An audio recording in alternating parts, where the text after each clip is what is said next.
I think the Magic Flute is a wonderful opera for so many reasons. It's the most fantastic of his operas. It has, of course, a fairy tale quality, but I think the Magic Flute has its great virtue in the whole variety of characters. You do have in Sarastro, in the Queen of the Night, you have characters that represent all sorts of things. In Tamino and Pamina, you have the classic lovers. But I think that what makes the Magic Flute so interesting is you have an everyman in it too. And this everyman, I think, represents Mozart himself. From what we read about Mozart, thought about himself in many ways as Papageno. And then you have, of course, Mozart's most mature music. It has some of those marvelous music he ever wrote. The works that we know the most of Mozart, Così fan tutte, Don Giovanni, and Leonzi di Figaro, are all dealing very much with regular people. But the Magic Flute, they really are separate people. These are very special people.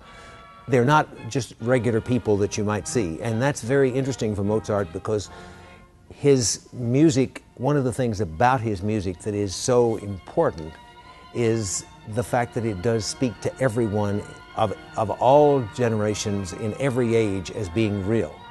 We have a wonderful cast. John Tessier is our Tamino. Christine Brandis has done several things for us. She was Susanna in our last Figaro, and before that she was Cleopatra in Julius Caesar. She's the wonderful person for me to get as Pamina because Christine is not only a great singer, not only a wonderful singer and a Mozartian, but she's got a tremendous amount of spunk in her, and it always comes over on the stage. She's very smart in what she does.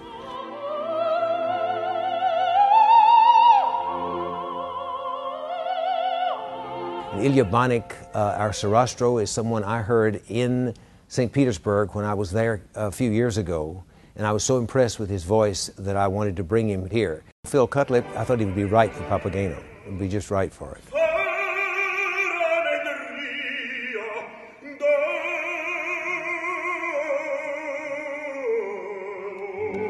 Emily Hendricks, who's our Queen of the Night, was a young artist here. And I was very happy she's one of our young artists who's succeeded very well in the world outside of Seattle. She's done the Queen of the Night at the English National Opera, and she's sung it several other places, and so I'm very happy to bring her back here.